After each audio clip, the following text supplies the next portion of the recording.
Hello everyone, मेरा नाम है अंकुर और आज मैं आप लोगों से एक टॉपिक के ऊपर बात करने वाला हूं जिसका नाम है आईबीएस, इरिटेबल बाउल सिंड्रोम कहते हैं इसको। और ये one of the most celebrated topic हो गया है आजकल यूट्यूब के ऊपर, क्योंकि हर कोई इसकी बात कर रहा है। इसका कारण ये है कि ये ऐसी बीमारी है कि आप आईबीएस को एक दिन में ठीक कर सकते हैं, आधा दिन में ठीक कर सकते हैं, एक महीने में ठीक कर सकते हैं। कोई कह रहा है कि मेरी ये दवा खा लीजिए ठीक हो जाएगा, कोई अपना नंबर दे रहा है, कोई कुछ कर रहा है। और ठीक है, सब लोगों की अपनी अपनी मर्जी है। पर मुझे लगा कि आप लोगों से आके बात करना चाहिए, क्योंकि मैं खुद आईबीएस से पीड़ित रहा हूँ और अभी भी मैं पूरी तरह से बाहर नहीं निकला हूँ, बट हाँ, निकल रहा हूँ। और बहुत सारी चीज़ें मुझे 7-8 साल से ये प्रॉब्लम है और इसके दरमियान बहुत सारी चीज़ें को मैंने फेस किया है। तो मुझे लगा कि इसके बारे में आके बात करनी चाहिए, क्योंकि लोगों में अवेयरनेस की कमी है और इसके कारण लोग बहुत लूट मची हुई है इंटरनेट पे, काइंड ऑफ आप कह सकते हैं। अच्छा, तो अब सबसे इम्पोर्टेंट बात है कि आईबीएस है क्या, इसको रिकॉग्नाइज कैसे करें और इससे बाहर निकलें क्या। तो सिंपल वर्ड, आईबीएस एक साइकोसिमेटिक डिजीज़ है जिसका मतलब होता है कि वो परेशानी जिससे मन का प्रभाव आपके शरीर पे पड़ने लगे, वो सब डिजीज़ साइकोसोमेटिक के कैटेगरी में आते हैं। IBS is one of them. IBS में होता है कभी आपको कॉन्स्टिपेशन रहता है, कभी डायरिया रहता है। ट्रिगरिंग फैक्टर्स जो हैं इसमें, वो स्ट्रेस है सबसे ज़्यादा। मैं इतने पिछले 7-8 साल में आईबीएस से जब पीड़ित हूँ, तो मैं इससे 2-3 बार निकला और फिर 2-3 बार ये रिपीट हुआ, रिलैप्स। तो वो तब हुआ जब भी देखा कि मैं स्ट्रेस में ज़्यादा आता हूँ, तो ये इस प्रॉब्लम को वो ट्रिगर करता है। तो स्ट्रेस आपको अगर इससे निकलना है ना, तो मैं आपको एक मूल मंत्र देता हूँ साफ साफ, स्ट्रेस को भूल जाओ कि कुछ होता है, निकाल दो अपने वर्ल्ड से। कुछ भी हो रहा है ना, जो आपके बस में है कीजिए, जो नहीं है भगवान पे छोड़ दीजिए कि लेट इट बी, जैसा होगा ठीक है, मैं कर सकता हूँ, हुआ मेरे से तो ठीक है, नहीं हुआ तो और बढ़िया, जैसा होना था बच्चा होना था। ये सोच के साथ आपको चलना पड़ेगा, तभी आप आईपीएस से बाहर निकल पाएंगे। दूसरा स्टेप बता रहा हूँ, रेगुलर एक्सरसाइज। कौन सा एक्सरसाइज? तो स्टार्टिंग में रिकमेंड करूँगा आपको कि आप सुबह में फ्रेश होने के बाद रनिंग कीजिए, स्लोली। हाँ, फास्ट वॉकिंग देन रनिंग। उसके बाद फिर योगा इसमें बहुत बेनिफिशियल है। और जो सबसे बेनिफिशियल है वो है मेडिटेशन। तो डेली सोने से पहले, दिन में आप अगर नहीं भी कर पाते हैं तो सोने से पहले कम से कम 1 घंटा मेडिटेशन कीजिए। उससे आपको बहुत हेल्प मिलेगा। और कुछ हो ना हो, आपकी नींद की क्वालिटी अच्छी हो जाएगी। आईबीएस वालों को जनरली दिक्कत होती है ना, नींद अच्छी नहीं आती है।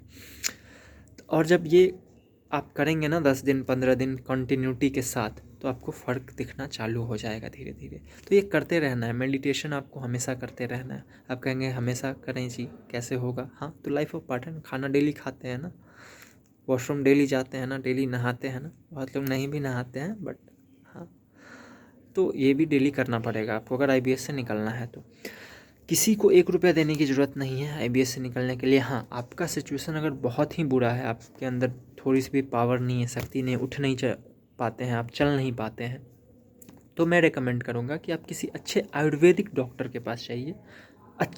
अच्छे से मतलब है कि जो लूटे ना, आपको सही गाइडेंस दे। मैं भी कई डॉक्टर के पास गया हूँ और आज तो यूट्यूब पे भी आपको दवा बहुत सारी हैं जो आपको मिल जाता है, जिससे फ़ायदा भी होता है। लेकिन दिक्कत ये है कि आप जैसे ही दवा छोड़िएगा फिर से वो प्रॉब्लम आ जाएगी। तो उसके पास जाइएगा आप, डॉक्टर के पास। वो जो जैसे बताता है, जो डोज बताता है, बिना डॉक्टर के सलाह के मत लीजिएगा दवा। जाइए किसी आयुर्वेदिक डॉक्टर के पास। अब हर जगह है आयुर्वेदिक डॉक्टर, बट अच्छे डॉक्टर के पास जाइएगा। दवा लीजिए, थोड़े दिन खाइए, और दवा खाने के साथ आपको परहेज जो थोड़ा बहुत आपको लगता है जिससे ट्रिगर होता है, जैसे चाय कॉफ़ी, ये वो मत लीजिए। मैं चाय नहीं पीता, मैं कॉफ़ी पीता ही नहीं, चाय छोड़ दिया बिल्कुल नहीं, भूल गया कि चाय कुछ होता है। तो क्या हो गया, जिंदा नहीं हूँ? तो ये करना है आपको, बेवकूफ़ नहीं बनना। डोंट बी गलेबल, ठगाना नहीं है आपको। लोग इसके नाम पे लूट मचा है आईबीएस के नाम पे, है ना, इंटरनेट पे। यही रीज़न है कि मैं ये वीडियो बना रहा हूँ आप सबके लिए, क्योंकि 8-7 साल का मेरा एक्सपीरियंस है। और तो मुझे लगा कि शेयर करना चाहिए। कोई भी कुछ भी बोल रहा है, अगर कुछ भी चल रहा है यहाँ पे, तो ये नहीं होना चाहिए किसी के भी साथ, है ना। तो 3-4 फैक्टर हैं जिसको ध्यान में रख लीजिए। जो टेक अवे है इस पूरे वीडियो से वो ये है, पहला, आपको स्ट्रेस में नहीं रहना है।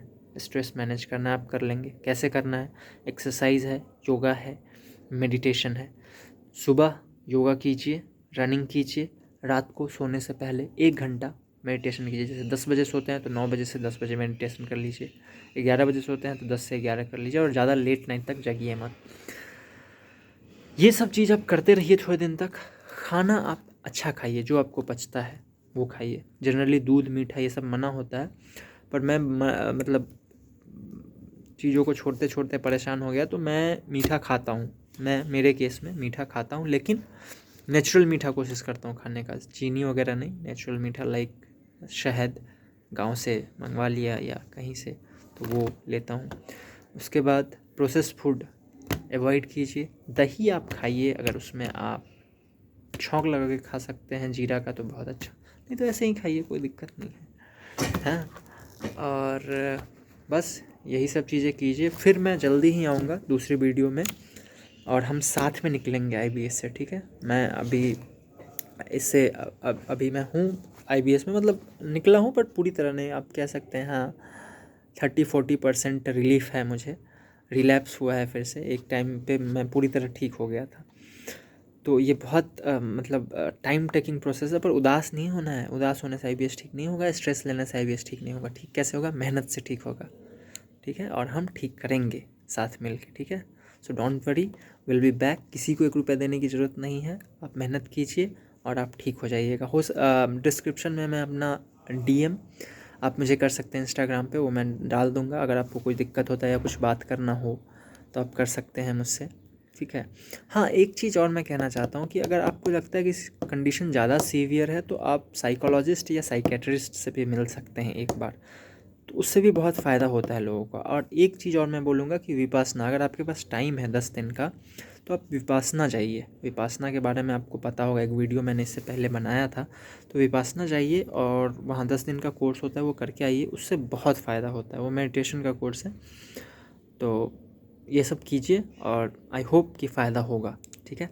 तो थैंक यू सो मच। ज़्यादा टाइम है नहीं तो वीडियो वगैरह मैं ज़्यादा एडिट कर नहीं पाऊँगा, तो आप ऐसे ही देख लीजिए, जो कंटेंट है वो लीजिए और इससे फ़ायदा लीजिए वीडियो से, ठीक है।